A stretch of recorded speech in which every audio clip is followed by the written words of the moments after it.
lamun geus mantep ka Gusti Allah bakal diinkishaf mukasyafah ngaranna taro mala yarahun nazir bakal dibere neuleuh naon nu ku batur teu kade dibere neuleuh rahasia-rahasia Allah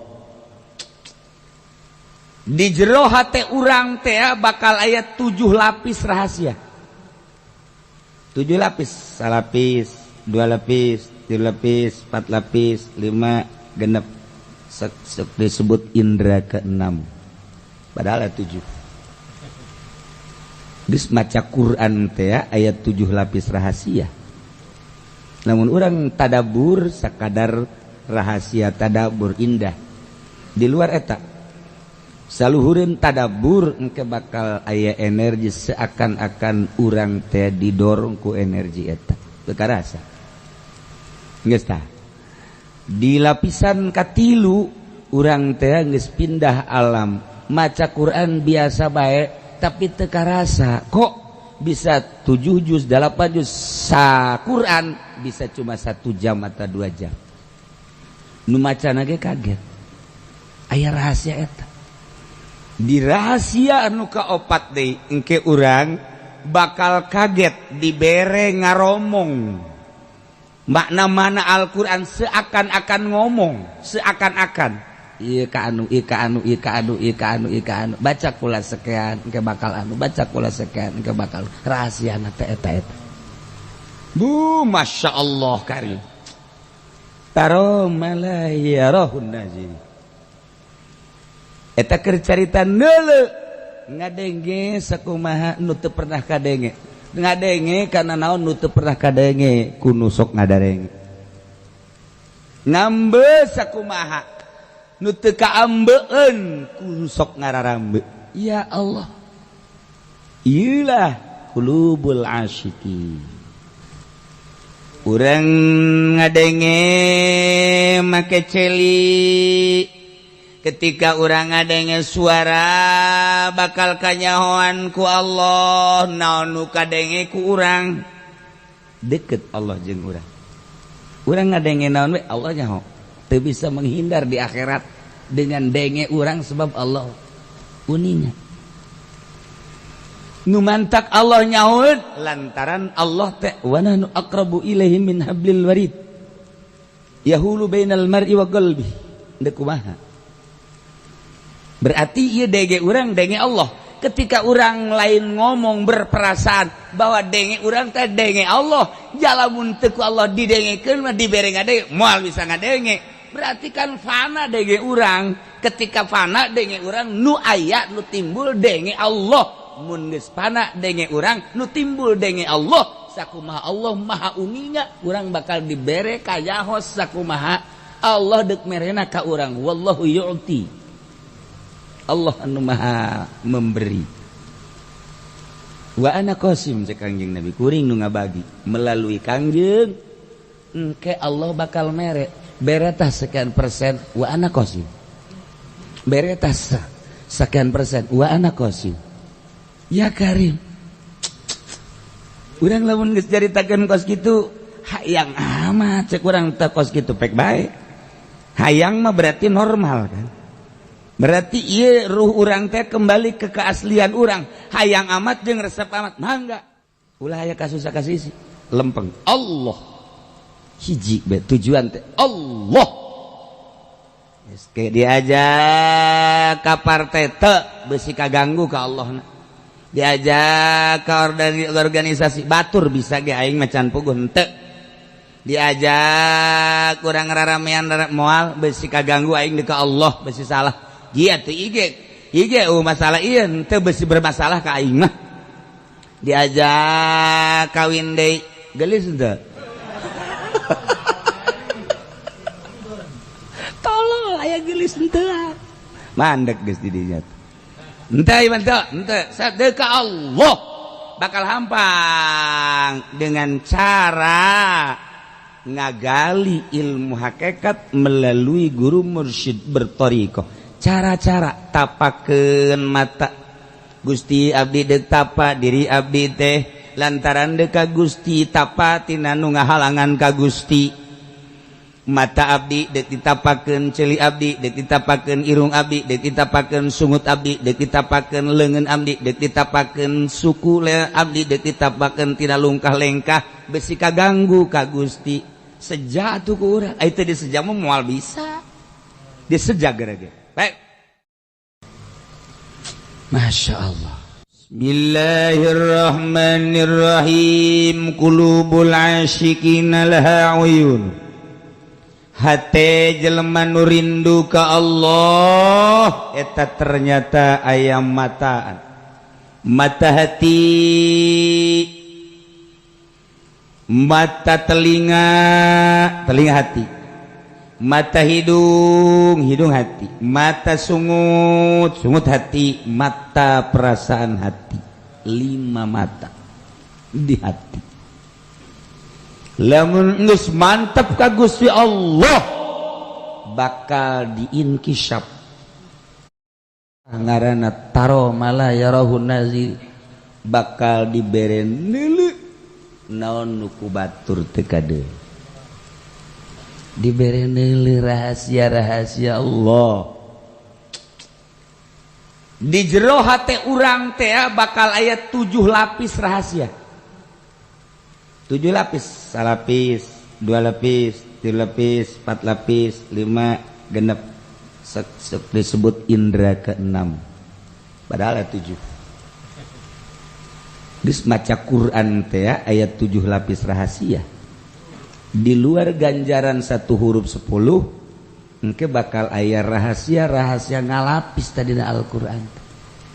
Namun urang tadabur sakadar rahasia tadabur indah. Di luar eta saluhureun tadabur engke bakal aya energi seakan-akan urang teh didorong ku energi eta teu karasa geus tah. Di lapisan katilu urang teh geus pindah alam maca Quran biasa bae tapi teu karasa kok bisa 7 juz 8 juz sa Quran bisa cuma 1 jam atau 2 jam. Nu macana ge kaget. Aya rahasia eta. Di rahasia anu kaopat deui engke urang bakal kaget dibere ngaromong. Makna mana Al-Qur'an seakan-akan ngomong, seakan-akan ieu ka anu, ieu ka anu, ieu ka anu, ieu ka anu, ieu ka anu. Baca kula sekian engke bakal anu, baca kula sekian engke bakal rahasiana teh eta.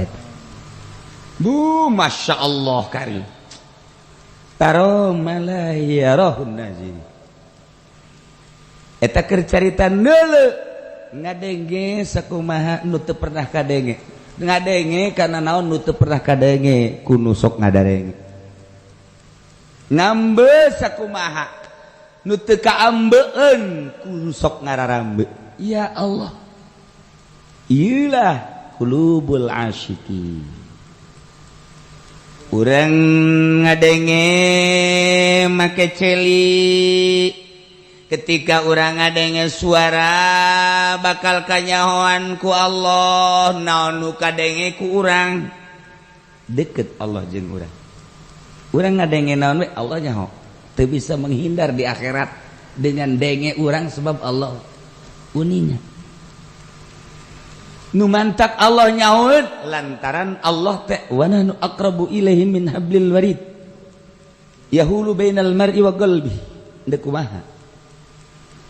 Berarti ieu denge urang denge Allah. Ketika urang lain ngomong berperasaan bahwa denge urang teh denge Allah, jalamun teu ku Allah didengekeun mah dibere ngadenge moal bisa ngadenge. Berarti kan fana denge urang. Ketika fana denge urang nu aya nu timbul denge Allah. Mun geus fana denge urang nu timbul denge Allah. Sakumaha Allah maha uninya urang bakal dibere kayahos sakumaha Allah deuk merena ka urang. Wallahu yu'ti.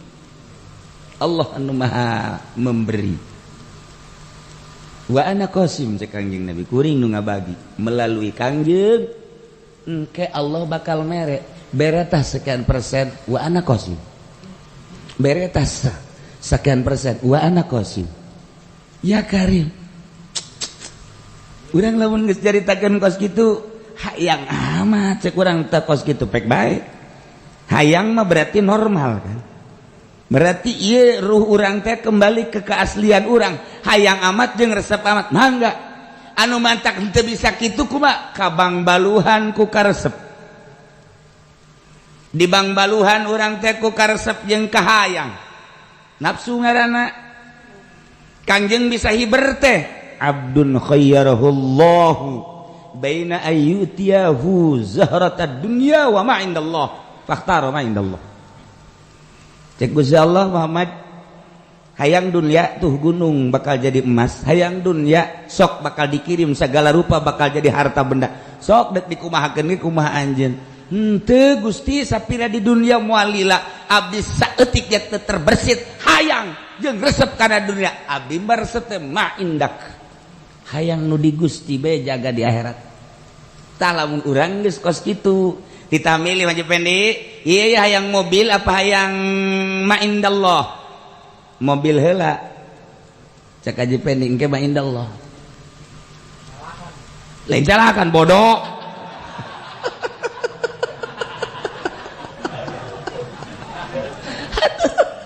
Sapira mobil atuh capek, kudu dikumbah, kudu dibensinan, kudu diolian. Atuh banding ma indallah. Ye. Nah eta lamun urang hayang ma indallah. Ditawaran mobil, ieu mah mobil BMW, teu Gusti. Lexus, teu Gusti. RR, naon emang RR? Rolls Royce. Teu Gusti abdi mah kapal udara. Teu Gusti, teu bisa nyetirna. Hese abdi bagas abdi manu aya di Gusti bae. Bener dia bener Gusti teh aya abdi mah. Coba dikiriman aya nu mere ieu mah Pendi ieu teh aya geus janji ka Gusti Allah embung abdi mah kos kitu. Eta mobil naon eta? Avanza. Oh Avanza mah teh hayang aya deui menang seminggu kijang eta kijang anjar kan baru duit hayang teu henteu geus janji ka Gusti bere Fortuner.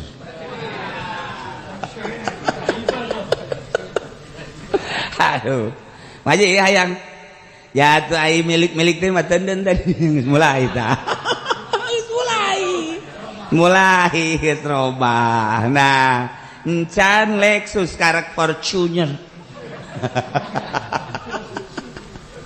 Eta geus kabang baluhan moal bisa. Tapi lamun datang apa pasar? Teu. Kijang, teu, Fortuner, teu, Lexus, teu, Bobe, teu. Mulai orang Karawang anu buleud.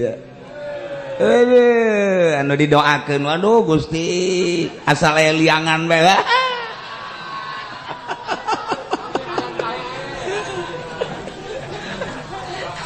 Ngeus acak-acakan. Acak-acakan. Henteu ya Bagas. Pokoknya mah jahe henteu parawan henteu sagala rupa geus henteu hiji Allah sakumaha nabi anjeun berangkat dihiberkeun ku aing cek Gusti Allah atuh maneh ge ku aing deuk dihiberkeun geus eueuh kaberat hiber hayang ka mana abdi mah hayang ka Banten bae deuk hiber apa Banten dideukeun nyanggakeun kumaha Gusti set Banten di deket ngalengkah plek ke saya deh.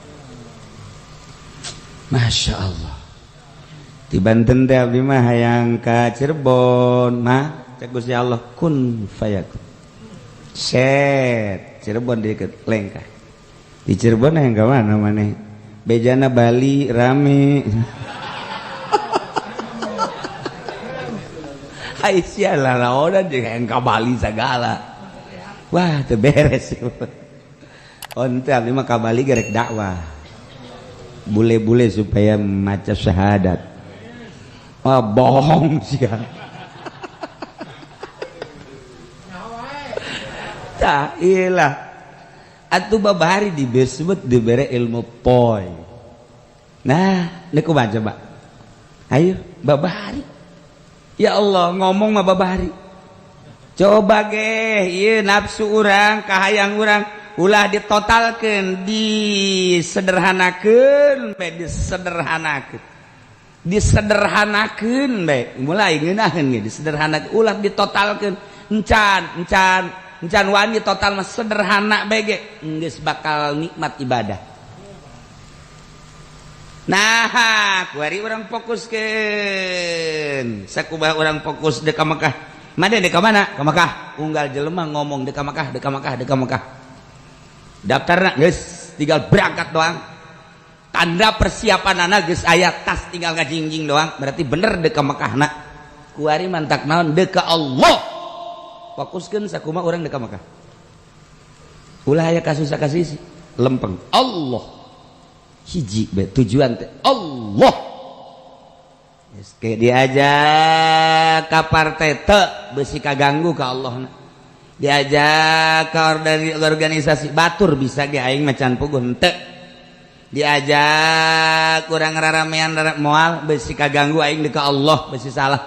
Dia teu ige masalah ieu henteu beusi bermasalah ka aing mah. Diajak kawin deui geulis henteu. Tolol aya geulis henteu. Mandek geus di dinya.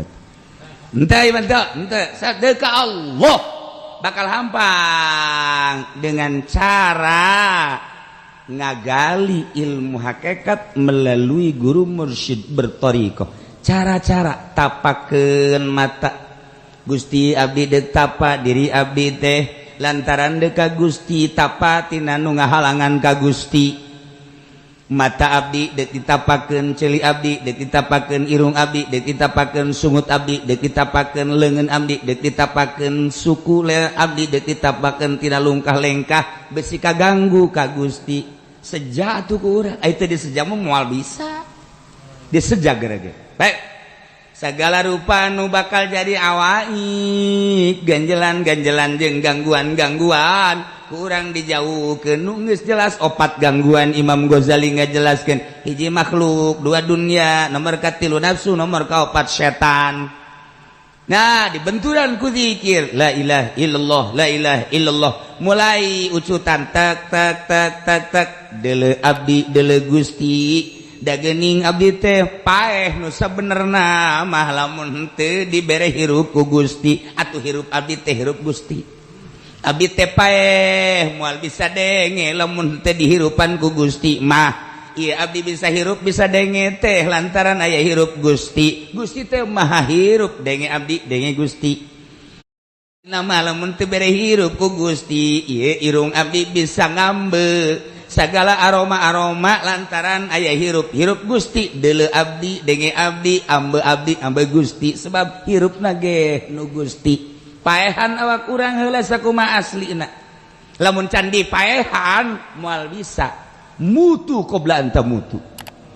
Paehkeun heula ge raja aslina mah urang paeh. Sakumaha urang bakal paeh ketika roh urang diangkat. Maka memeh roh urang dikaluarkeun paehkeun heula fana kata kerenna. Panakeun heula ulah di aku ieu dedeleuan urang teh ulah dikaku ku urang nu Allah. Denge urang ulah di aku ieu teh denge Allah ambe urang ulah di aku ieu teh ambe Allah. Omong urang teh ulah di aku nu urang nu Allah. Kabeh nu Allah nu urang nama eueuh sebab ieu aya da denge deuleu jeung sagala rupa teh nu Allah geus diakukeun langsung ka Allah. Setiap anon samang-samangsa urang ngakukeun nu Allah urang fana. Ketika aya keneh nu diaku ku urang moal bisa hiber. Geus eueuh nu diaku kabeh ge nu Allah nu Allah nu Allah nu Allah nu Allah nu Allah. Ieu hate aya mataan bakal dibere neuleu naon nu teu pernah kadeuleu ku batur. Bakal aya ceelian kadenge naon nu teu pernah didengekeun ku batur. Bakal ngambe naon nu teu pernah kaambe ku batur. Bakal ngarawecong ngomong ilham ieu teh naon nu ku batur teu pernah kabaca bisa kabaca ku urang sebab aya ilham anu ngaromong lain make ceuli nu ieu gadengena ceuli ieu bi ajnihatin tatiru bi ghairi rishin bisa hiber make jangjang nu lain make bulu leuweuh buluan bisa hiber ka mana ila malakuti rabbil alamin ka alam malakut urang bisa sakuma digambarkeun eta buruk teh ku urang Turki baheula digambarkeun model hewan anu sukuna opat beungeutna beungeut awewe aya jangjangan digambarkeun anana kudu di kaca Malik Balkhi baheula ngagambar eta teh urang Turki baheula mah eta gambaran teh ulah dijatakeun bahwa burokos kitu kudu digambarkeun dibacakeun naon eta makna beungeut naon eta mana jangjang naon eta mana buntut naon eta makna awakna nu mantak digambarkeun ngan putih kemudian awe geulis kemudian dina kaca eta teh kudu dijabarkeun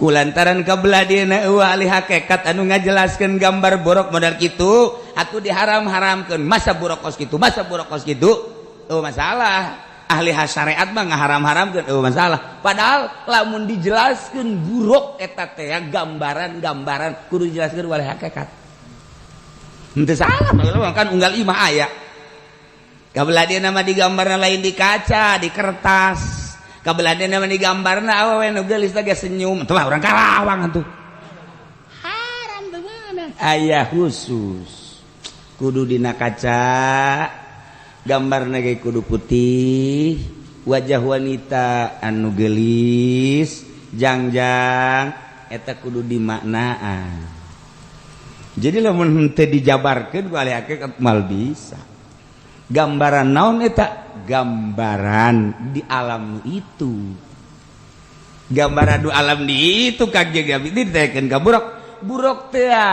cek bahasa urang cek bahasa ahli hakikat tina barkun teh ngagenyai kilat geus atuh ngagambarkeun kilat eta teh digambarkeun barkun buruk kilat eta teh nu mantak lamun lain ahli hakikat nu ngajelaskeun moal kaharti eta teh sentianana pingping sentianana bitis buruk sentianana buntut sentianana kudu akur itung-itunganana jeung barkun. Nah, lantaran hese ngajelaskeun anak, lantaran nu ahli hakikat, ku ahli syariat ulah, teu salah ngaulahkeun geus sebab teu kaharti.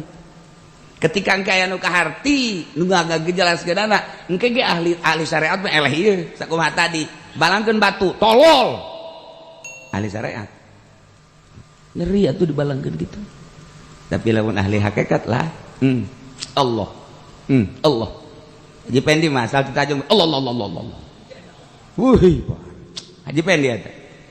Aya sangu Allah. Kori sok Allahan bae. Masyaallah. Aya awewe ahli qiraat nya masuk Allah bae. Kakagana Noel Allah. Masyaallah. Jadi dibuka. Aju dipeluk. Allah. Hafizul Quran hafizah gitu. Begitu salakina meluk irfa naik baik tuh ahli qiraat bakos gitu biasa di irfa sotak ya malaid irfa mari teruskeun baik 17 tahun ke atas ya biajatin tatiru bigairasin bisa hiber kanyawan bisa hiberna Kangjeng Nabi Khadir alaihi salam hiberannya nama asa Jumat di Masjidil Haram nya nama engke di Arfa babarengan jeung Kangjeng Nabi Ilyas asar poe Jumat aya di Madinah setiap Jumat sapopoena aya Kangjeng Nabi Khidir jeung Kangjeng Nabi Ilyas unggal Jumat mah terus-terusan Jumat di dinya asar Madinah. Jadi lamun urang Jumat di Mekah bareng jeung Kangjeng Nabi Khadir alaihissalam, bareng jeung Kangjeng Nabi Ilyas alaihissalam. Kangjeng anu ngajelaskeunna setiap Jumat aya Kangjeng Nabi Khadir. Yeh, badak ge sing hade urang Jumatan di Mekah, besi aya Kangjeng Nabi Khadir. Ke Kangjeng Nabi Khadir mau tasbih. Warna tasbihna beureum. Berem terlalu berem semu berem eta asal engke asal aya nu mau tasbih berem geus peluk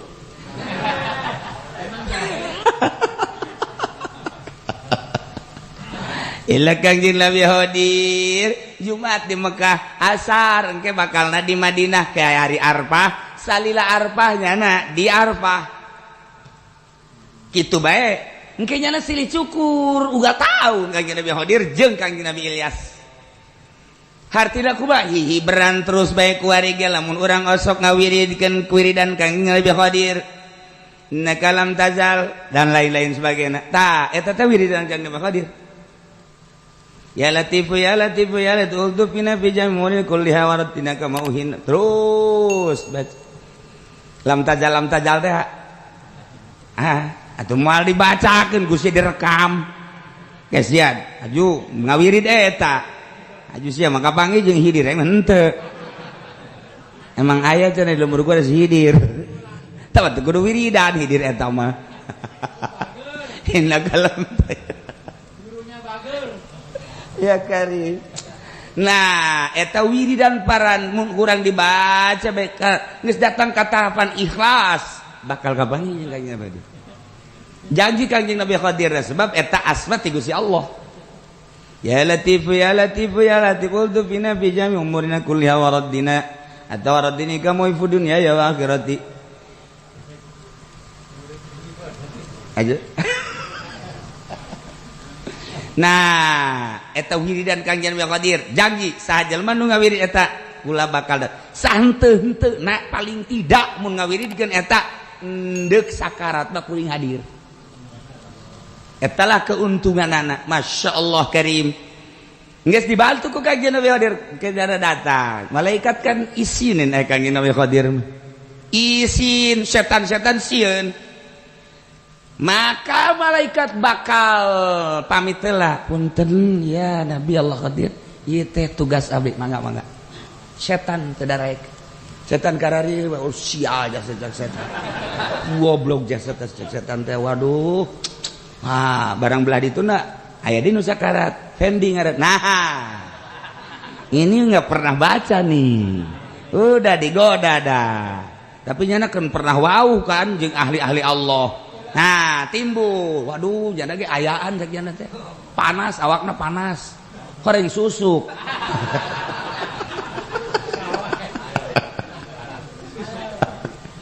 lah iyalah madak kurang lamun hayang kapangejeng Kang nyaho de cara Habib Umar cara Habib Ali nu kukula dicaritakeun cara Habib Ahmad baheula teh aya kiai di Tangerang kemudian hayang kapangejeng Kangjeng Nabi Khadir menta ka Habib Ahmad hayang-hayang teuing make tungguan tah lamun oyag-oyagan tatangkal buah tah eta berarti geus hadir jang maneh tapi aya jang kula mah teu kudu kitu itu gua oyag geus berklek aya turun dan mantak bising ke peuting tangkal buah saha nu oyag-oyagan eta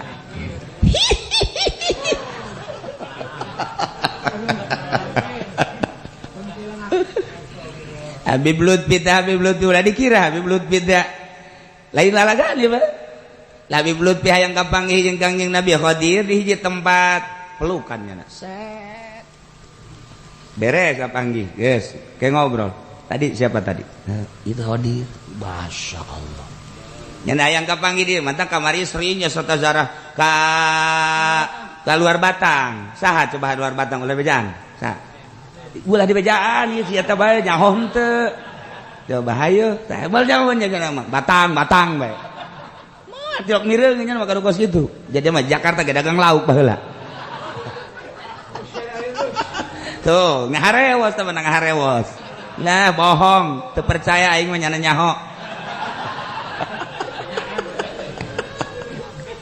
nyana aya kapagi terus bae ugal bal sasa zarah hayang minta petunjuk tentang Jakarta Masya Allah nyana begitu zarah pelukan set peluk kabeh kan ajar jelema biasa bae beres zarah nyana ngomong tadi waktu baru datang dan saya pelukan tahu nggak itu siapa itu Khadir ya lamun urang nyaho Kangjeng Nabi Khidir kan kurang sering ada mah sering geus bari bejakeun nu saja di mana-mana nama sering bae eta kan geus bisa jambung mantak lain lalagaan Habib Lutfi mah eta inget ka Habib Ahmad mun hayang kapanggih jeung Kangjeng Nabi Khadir selalu aya wiridanana tak diundang mun cerak kondangan atuh kos urang we ngundang si eta. Halo, ya. Oke, ya, pengkolan. Ya, sip. Langsung. Atuh geus pengkolan mana urang teh nyaho rahasianya atuh mah. Nah, iyalah seperti kos kitu. Harti dah kuat atuh hiberan wali Allah kulubun jakang Nabi hodiri ge nabi atuh makhluk Allah cuman kulubul asyikin laha uyunun tara ma la yarahun nazirin bi ajhatin tatiru